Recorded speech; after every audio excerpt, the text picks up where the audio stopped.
Welcome back, and if you're new, I hope you're coming back again. I thank all of you who have subscribed and all of you who are watching who have yet to subscribe, but we hope you will, of course, because we have lots and lots to show you. And what we're showing you is how the industry drafts and sews. Here is how they really do it. And I worked in high-end, so I am showing you how the expensive clothes get made. Hi everyone, I'm Laurel Hoffmann, and I'm sharing with you in my books and videos the information I learned when I was trained in the industry. There I learned how to draft, fit, and grade patterns for the factories. When the industry was going offshore, I decided to write it down. And this is how you do it. Many of you have asked, well not many, but some of you have asked to know how to set up your sewing machine. Sewing machines are all different. So first of all, if you're not sure, you need to get a manual, and the manuals are free on the net. Just Google the sewing machine that you have, and surprise, surprise, surprise, you'll find you can download a manual for your machine for free. This is a machine built in 1941. I put this together from information I found on the net. But my son's a bit better at it than I am, and he found this, and I think I bought this in a store somewhere, but this information is out there, all right? And you need to have a manual because then you can be sure you're threading your machine correctly. It's easy to thread it incorrectly, and then you wonder why it doesn't sew very well. Well, maybe you need to read your manual, all right? So that's it. And of course, with this machine that I bought several years ago, it came with a manual. Don't lose your manuals. Be sure you put them where you can find them easily, because when you sit down to sew, if you haven't done it for a while, you'll forget. And there's a manual to help you. It's right here. All right, now, I was also asked how to use the foot. All right. This is the foot for the singer. And what you do is you have it on the floor, and of course plugged in, and you press on the button with your foot. That's it. Press it, sews, lift up, stop sewing. This is the presser foot for my Netchi here. By the way, I highly recommend this Netchi. It's very good, and it will sew through very thick fabric. I, can you believe it, made drapes on this. Now that's doing something. And I made the drapes that have the pleats because I wanted to make them traverse back and forth. So I had maybe 6-7 plies of fabric going under the machine at once, and it had no problem sewing it. And of course, this is the foot for this machine, and you put it on the floor, and as you can see, you put your foot down, and it goes down like that. The harder you press, the faster the machine goes, and you lift your foot and it stops going. That's all there is to it. All right, so now I'm going to thread up my little feather sewing machine here. All right, now there's a special thing you need to know about these little featherweights. If you buy one, and they're very practical by the way, if you buy one, when you thread it, you thread the needle right to left. It's the only machine I know that does that, but you have to thread right to left. If you thread left to right, which all the machines do except this one, you'll wonder why on earth it's not sewing correctly. And that's the secret. You have to thread right to left. Now I have a little presser foot on here, and this will come off. Now this machine just has a single hole here because this was developed to just sew straight. You can buy an attachment that will shake everything back and forth and put a zigzag on the edge of your fabric. But quite frankly, I used one once and I couldn't stand it. So I don't bother with that. There are plenty of ways to finish seam allowances, and zigzagging with the featherweight is not something I'd recommend to anybody. All right, so anyway, okay, here's the bobbin case, and you have the thread here, of course. And in this case, the thread goes to this side. It's wrapping around this side. It clicks in through this opening here. Got the thread in, and then you open this and hold it with your finger like that. And put it in like that. Thread on here. You bring it over on this little loop. It comes down, back up, through here. Now this is a tension, but these levers are tensions too. People don't realize that, but they are. You must put it through all these little holes for it to actually sew well.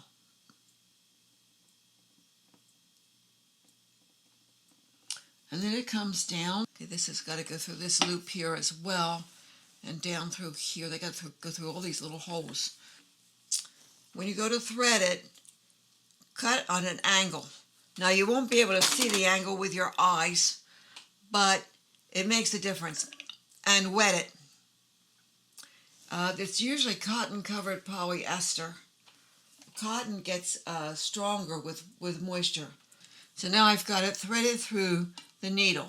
Now see, it's come across here, down, around, up and down, through this little loop, through this little guide, and through here, through this one, and then right to left through the needle. And it's important that it be threaded through the side so that this groove that you can feel with your fingernail, but you often can't really see very well, that the thread will be in that groove when the needle goes down into the bobbin. You're always turning the wheel towards yourself with a sewing machine, and it lifts up. You want to do that before you start to sew, and now the machine is ready to sew.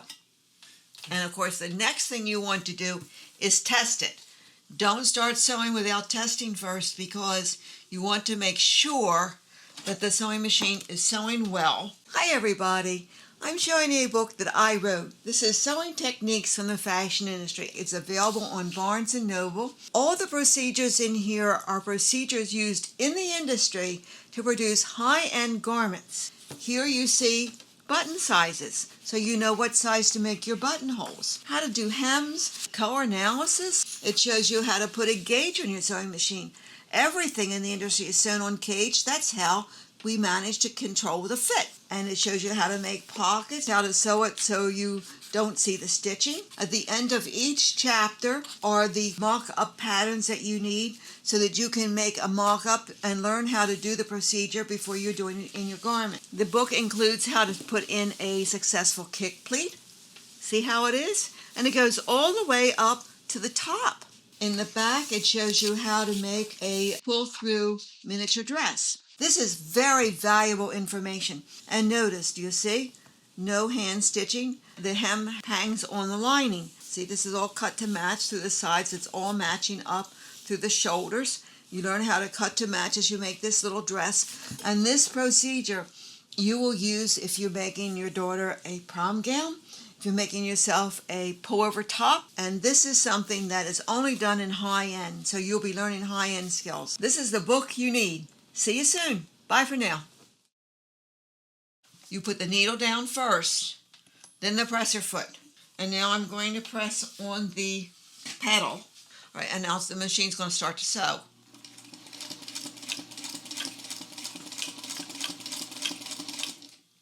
Now what's important with the sewing is that the thread be even on the top and bottom. They look the same on the top and the bottom.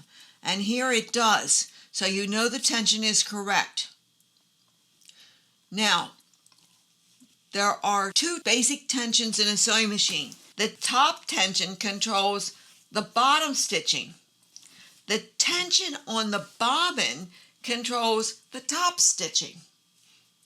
So when you adjust here, you're actually adjusting the way the stitches look on the bottom of your sewing. That's how it works. Now this is a very long stitch. I can make it shorter because, see, this says 6 stitches to the inch. I'll raise it up and make it much smaller.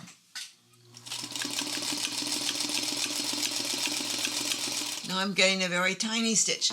This would be the size stitch you would want if you were making a man's shirt, whereas this long stitch would be if you are sewing together a muslin to test the fit of your pattern. You can make the stitch longer or shorter because you have this little knob, and this will make it go backward. Once you get past this number 20 or 30 and you go up like this, it will then sew backward. Quite frankly, I really never do that. This is a very versatile machine. It does everything you really need a sewing machine to do. It doesn't zigzag, of course, but there are other ways to get around that. There are a number of ways you can finish seam allowances without zigzagging them. However, many people, when overlocks came out, which home sewers call sergers, of course, when the overlocks came out on the market, everybody ran out and bought them and thinking, oh, now I'm going to have expensive looking clothes. Are you ready for this? Overlocks are designed to make cheap clothes. Zigzagging is used in Paris on very expensive clothing. They don't use overlocks. You want expensive looking clothing? Forget about your overlock, or sergers you want to call it. If you love it and you want to use it, no problem with me, but you don't need it. And I have one. My husband bought it for me for Christmas years ago. I made him a set of pajamas, which is on my blog, and I never used it again.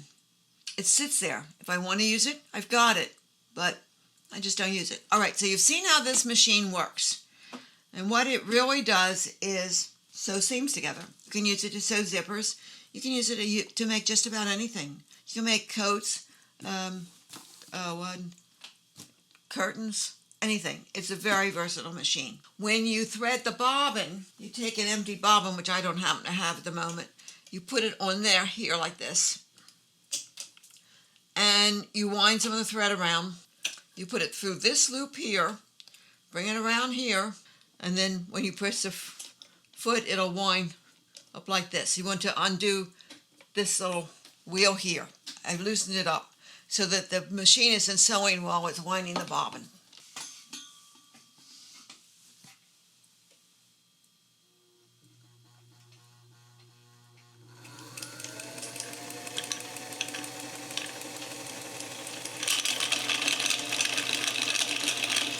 That's how you wind the bobbin.